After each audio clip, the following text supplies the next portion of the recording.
Buenas tardes a todos, vamos a continuar con la segunda parte de la clase de identificación de peligros, evaluación de riesgos y establecimiento de control. ¿Qué vamos a ver en esta clase? Vamos a ver básicamente sobre el procedimiento, ¿no? Recordemos de que en la primera parte vimos los conceptos. ¿Para qué necesitamos los conceptos? Para entender un tema. ¿Por qué? Porque si no entendemos un concepto no vamos a poder continuar, ¿no? El ejemplo que les dije es sobre cuando, por ejemplo, ustedes leen un libro, ¿no? Hay conceptos que ustedes no entienden, por lo tanto ustedes van al diccionario para entender y para continuar con el libro, si no, no pueden entender la historia, ¿no? Igual sucede con Hiperseo, ustedes necesitan los conceptos básicos para entender cómo es que ustedes van a proceder, ¿no? Al momento de realizar su matriz y al momento de identificar los peligros y los riesgos. Entonces, ¿cuál es el proceso? Nosotros pusimos un esquema. Ese esquema contenía todas las etapas de la identificación de peligros, ¿no? De la gestión de riesgos en general.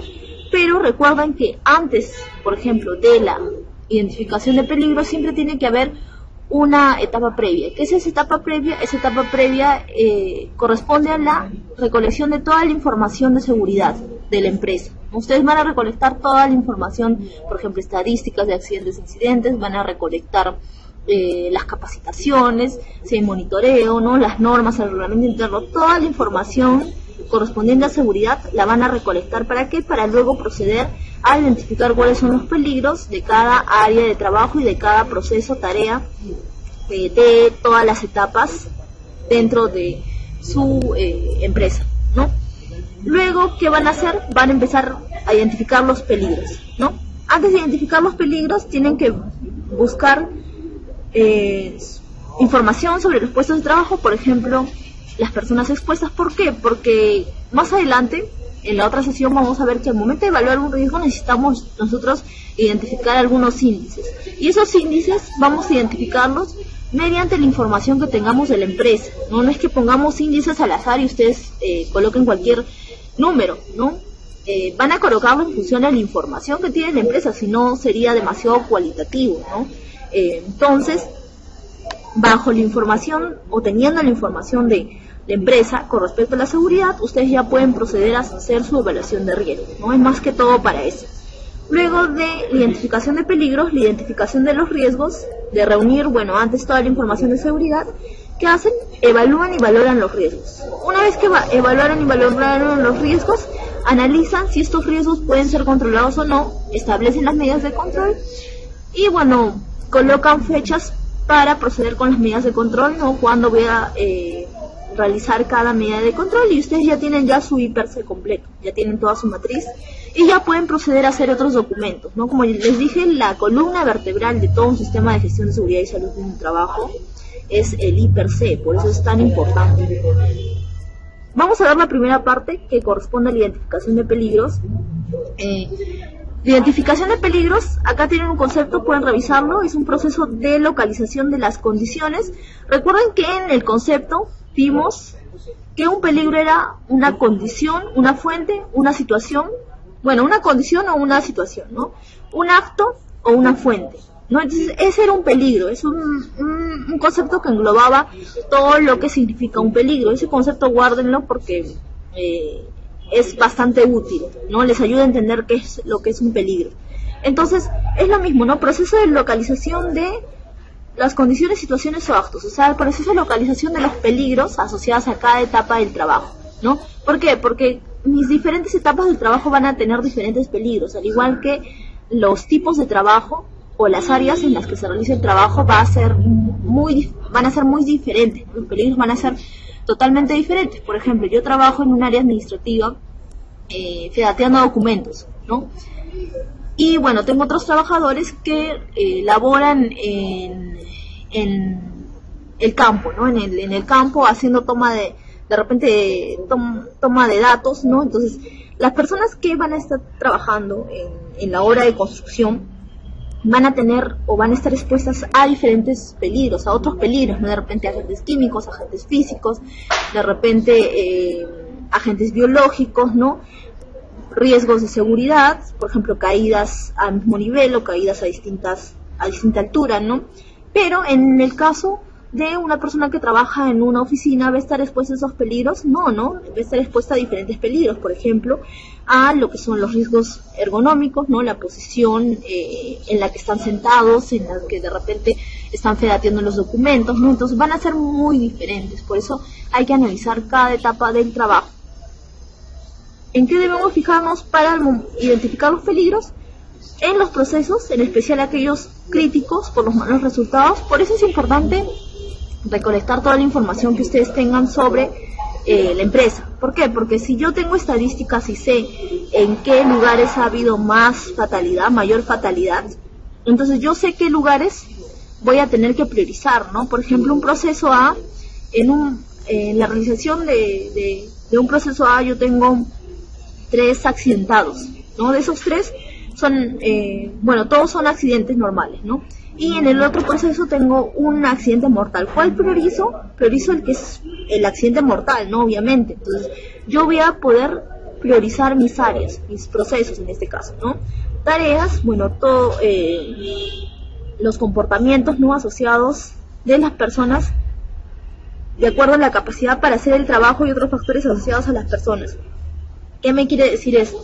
Que, al momento de realizar una tarea, va a haber personas más capaces que otras, ¿no? Por ejemplo, hay personas que van a estar muy familiarizados con las tareas y otras personas que son nuevas, ¿no? Estas personas nuevas van a estar mucho más expuestas a los riesgos que implican esas tareas. ¿Por qué? Porque no está familiarizado, porque hay cierta incertidumbre, ¿no? Y de repente no va a haber mucha capacitación. Entonces yo tengo que verificar estas tareas en donde haya personal nuevo, ¿no? O personal que no está muy familiarizado con ese tipo de actividades, ¿no? O tareas, perdón.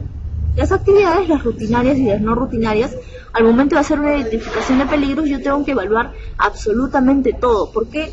Porque si yo no evalúo todo, ¿qué va a pasar al último? Que al terminar el año, yo no voy a reducir el número de accidentes en el porcentaje que de repente yo he planificado, ¿no? Es mejor ser honesto con la empresa, porque si no eres honesto, al último no vas a tener los resultados que vas a querer, ¿no? ¿Por qué? Porque no vas a hacer un buen impersonio. Entonces necesitas identificar tanto las actividades que se realizan diarias como las actividades que de repente se realizan una vez al mes, ¿no? El hecho de que no sean muy frecuentes no significa que no vayan a haber accidentes, ¿no? Puede ser una actividad que se dé cada 6 meses, pero de repente en una de ellas, en un periodo de ellas sucedieron, no sé, algo estuvo mal y hubo un accidentado, ¿no? Un accidentado.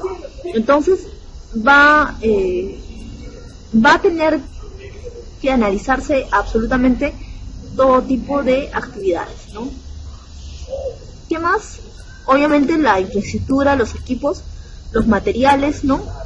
Verificar que estos materiales sean certificados, que los equipos IEPP, por ejemplo, equipos de protección personal, también sean certificados, ¿no? ¿Qué sucede cuando no están certificados?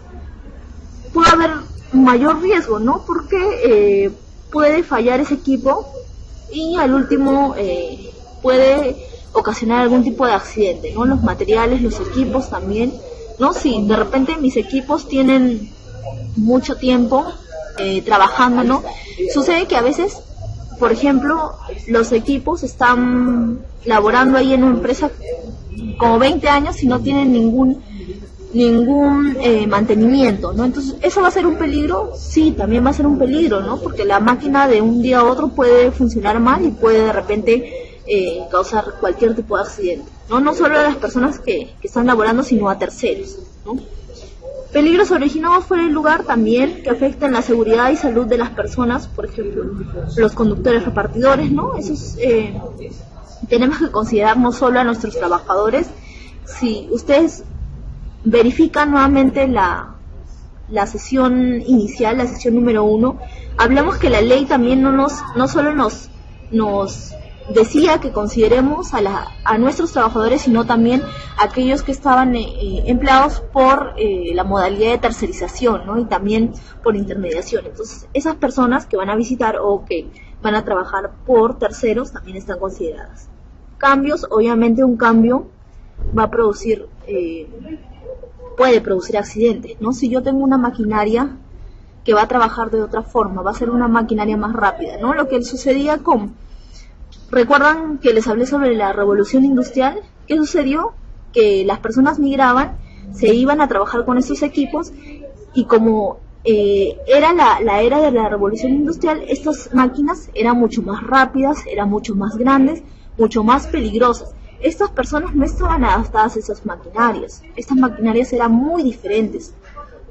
Entonces, había una innumerable cantidad de muertos, ¿no? Entonces, lo mismo sucede, ¿no? Cuando hay algún cambio en el proceso, hay algún cambio en el material y en sí, en toda la empresa, siempre va a generar cierto tipo de incertidumbre y siempre va a ocasionar un impacto, ¿no? Puede ser un impacto positivo o un impacto negativo. Entonces, nosotros siempre vemos en el peor de los casos, entonces lo analizamos como un impacto negativo, ¿no? Desde ese punto de vista, ¿no? Porque, por ejemplo, yo traigo una nueva tecnología, un nuevo proceso que me permite realizar toda la tarea en la mitad del tiempo que antes lo realizaba, ¿no?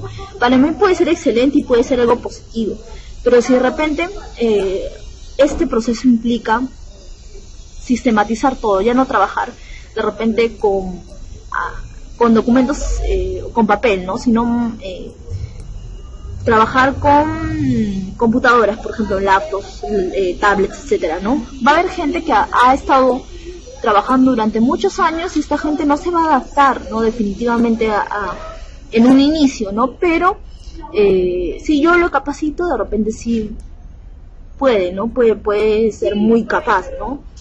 Es cuestión de capacitar a mi personal, pero eso también va a ser considerado un peligro. Otros, por ejemplo, el diseño del lugar, ¿no? Cómo está ambientado un lugar, cómo está diseñado, ¿no? A veces las condiciones del lugar son las que fallan, ¿no? Y a veces se tiene que hacer una reorganización de todo el lugar, ¿no? De las áreas de trabajo, de los equipos, bueno, aparte de los equipos, de la ambientación del lugar, ¿no? De la atmósfera del lugar, ¿no? Porque hay incluso lugares que van a generar estrés, ¿no? Aunque ustedes no lo crean, eso también se debería de considerar, ¿no? Si el lugar es estresante para mis trabajadores o si no es, ¿no? Porque eso también va a generar un riesgo, ¿no? Un riesgo que denominamos como riesgos ergonómicos, ¿no? Va a generar un estrés a mis trabajadores y al último mis trabajadores se van a estresar, se van a enfermar y no van a rendir de la misma forma, ¿no? Entonces es importante también considerar eso. Otra cosa más, la ocurrencia de accidentes, los resultados de nuestras auditorías, porque es necesario revisar los accidentes, las estadísticas, por lo que dijimos, ¿no? Para priorizar las áreas y para priorizar las medidas de control.